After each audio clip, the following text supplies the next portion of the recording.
करीम व सल्लल्लाहु अला सय्यदना मुहम्मद व आलिहि तय्यबीन अत्ताहिरीन अल्लाहुम्मा सल्लि अला मुहम्मद व आलि मुहम्मद।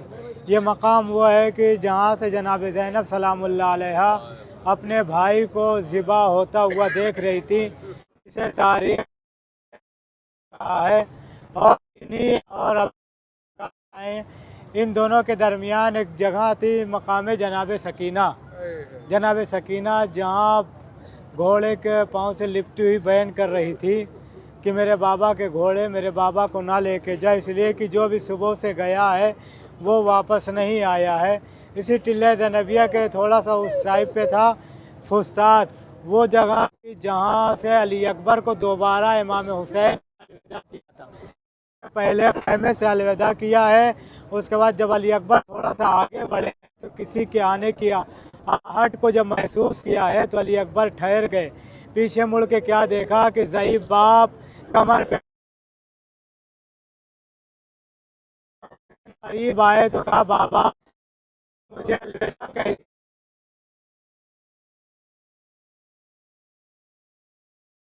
आज कि तुम तो तुम्हें अंदाजा होता इस वक्त हुसैन के दिल पे क्या गुजर रही। तो वो मकाम जगह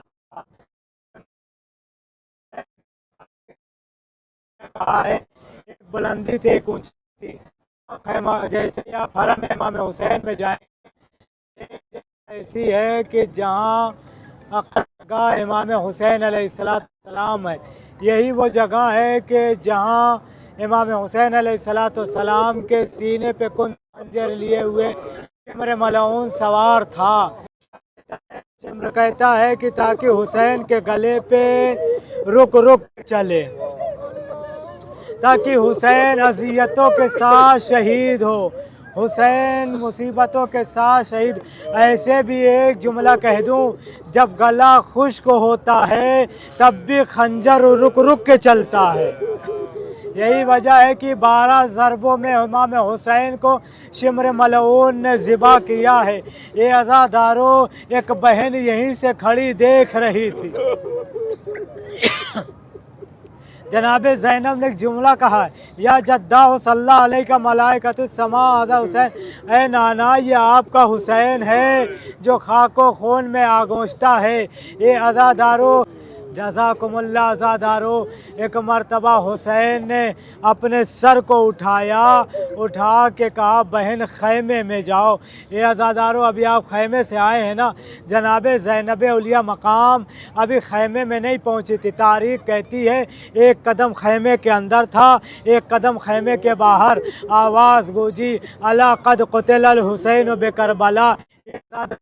ये आवाज़ जिब्राइल ने 2 ही मरतबा बुलंद की है।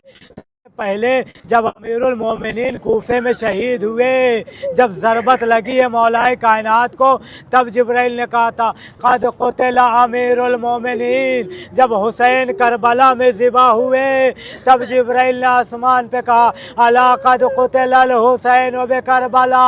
अरे ये दोनों आवाज़ ज़ैनब ने सुनी, ज़ैनब तड़प गई। ये अज़ादारों, एक मरतबा दरिया का पानी नैज़ो उछलने लगा, सिया आदियाँ चलने लगी। इमाम सज्जाद के खैमे में गई, कहा, बेटा ये सिया आदियाँ कैसी है, ये दरिया का पानी नैज़ो क्यों उछला।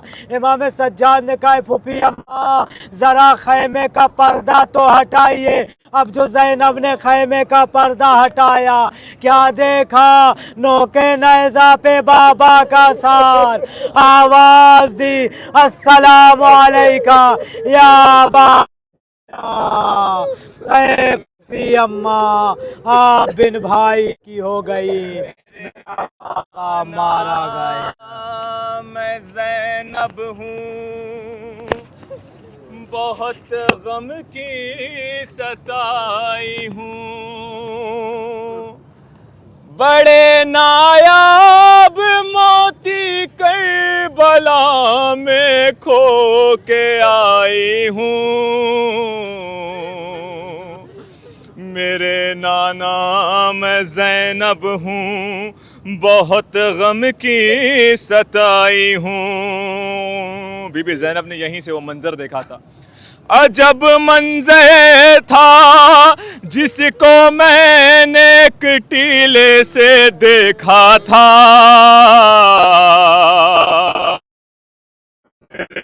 या के जिस पर मलोने बैठा था।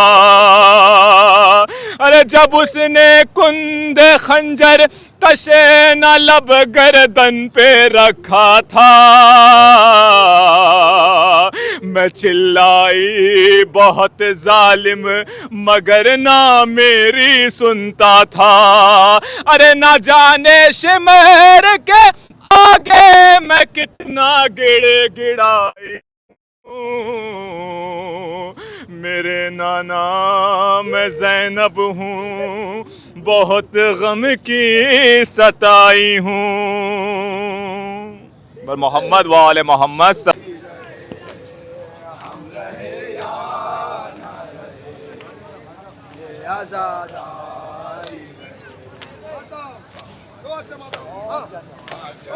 अपनी नस्लों को सिखाते रहो मातम हुनर, सीना दर सीना करे बस ये आज़ादी सफर।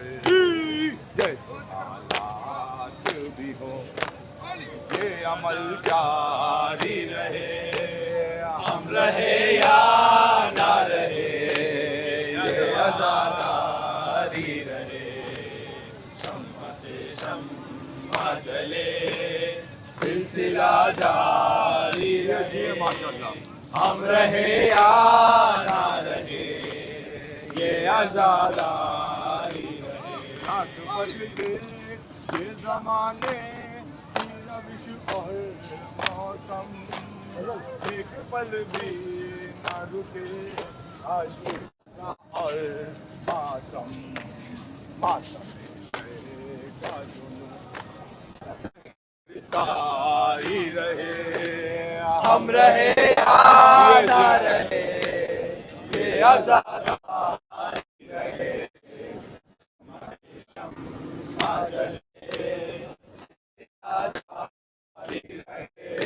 हम रहे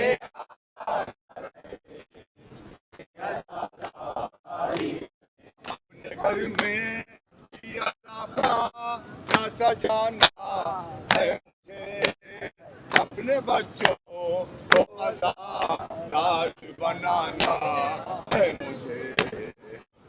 इस नस्ल में भी आज़ादी रहे, हम रहे या ना रहे ये मातम आज़ादी रहे।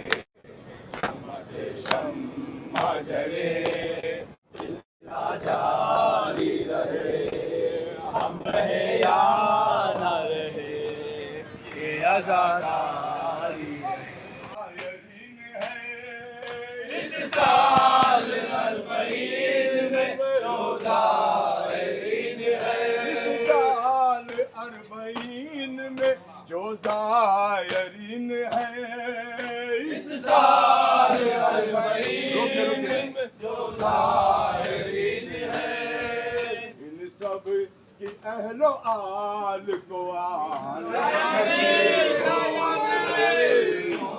भला नसीब से जाना नसीब हो, करबो भला नसीब से जाना नसीब हो।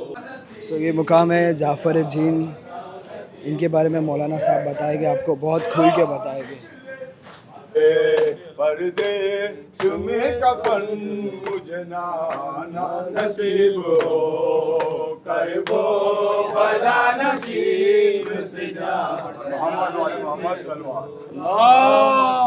सल्लल्लाहु अलैहि मोहम्मद। ये मकाम ज़ाफ़र जिन है। ज़ाफ़र जिन जहाँ आए हुए थे जिस वक्त इमाम हुसैन अलैहिस्सलाम इम्तिहान की मंजिल में थे और सफ़े अम्बिया लगी हुई थी, औसिया लगी हुई थी। ज़ाफ़र इसी जगह पे आए तो उन्होंने सोचा कि जो है जहाँ सफ़े अम्बिया लगी हो, औसिया लगी हो, तो मेरी तरफ तो जो मुतवज्जे इमाम हुसैन नहीं हो सकते हैं। एक मर्तबा थोड़ी देर में इमाम ने जाफ़र को इशारा किया कि मेरी तरफ आओ। जब जाफ़र करीब पहुँचे तो इमाम ने कहा, जाफ़र इतनी दूर निकल जाओ कि मेरी आवाज़ तुम तक सुनाई ना दे, इसलिए कि कौल इमाम, फ़ेल इमाम, तकरीर इमाम तीनों हुज्जत है हमारे लिए। इमाम कुछ कहे, इमाम कुछ तकरीर कहे या इमाम का फ़ेल। और इमाम ने मना क्यों कर दिया जाफ़र को? इमाम ने जाफ़र को मना इसलिए कर दिया कि कल तारीख़ लिखने वाले लिख देते कि इमाम हुसैन ने ये जंग जिन्नातों की वजह से जीती है। इसलिए इमाम ने कहा हमारी जंग इंसानों से है, जिन्नातों से नहीं है। इसलिए जाफ़र तुम इतनी दूर चले जाओ कि मेरी आवाज़ सुनाई नहीं दे। इसीलिए इमाम ने जाफ़र को मना कर दिया है, इसलिए कि कोई भरोसा नहीं तारीख़ लिखने वालों का। उसके बाद इमाम वक्त इम्तिहान की मंजिल में थे, जाफ़र दूर चले गए और इमाम का इम्तिहान वो जारी व सारी रहा। और इमाम ने इम्तिहान की जो मंजिल थी वो तय किया। उस वक्त सूरज सवा नेज़े पे था। अब सोचे इतने करीब जब रहा होगा तो तपिश कितनी ज़्यादा रही होगी। और इमाम के ऊपर इतने सारे ज़ख्म थे। और जब जो है आप एक अंदाज़ा लगा सकते हैं कि जब पानी उबलने के लिए आग पे रखा जाता है, अगर उबलता हुआ पानी गिर जाए तो कितनी अज़ियत होती है। अगर इंसान इस चीज़ को अंदाज़ा कर ले कि सवा नेज़े पे सूरज हो और हुसैन के इतने ज़्यादा ज़ख्म लगे थे, कहीं तीरों के ज़ख्म थे, कहीं तलवारों के ज़ख्म थे, जो खून जम गए थे। और वो सूरज की तपिश से इमाम हुसैन को कितना अज़ियत पहुँचा रहे होंगे, बिल्कुल उबलते हुए पानी की तरह रहे। इमाम हुसैन ने उस वक्त भी जिब्राईल ने आके साया करना चाहा तो इमाम ने मना कर दिया, कहा जिब्राईल नहीं, इस वक्त तो खुदा ये चाहता है कि हुसैन इम्तिहान दे तो हुसैन इसी हालत में इम्तिहान देगा। जिस हालत में अल्लाह चाहता है उस हालत में हम इम्तिहान देंगे। यह है मकाम जाफ़र जिन जहाँ आप लोग हैं। अब यहाँ से हम लोग चलेंगे मकाम अली असग़र पे और उसके बाद मकाम अली अकबर है, मकाम इमाम ज़माना। इस तरीके से करते हुए दूसरी तरफ हम लोग आएंगे इंशाअल्लाह। करबला में है जहाँ दफन इमाम जाफ़र, उसे कुछ दूर है मौजूद मुकाम जाफ़र। जाफ़र जिन ने किया अपने वादे को वफा, आखिरी सांस तला थी लबों पर ये सदा।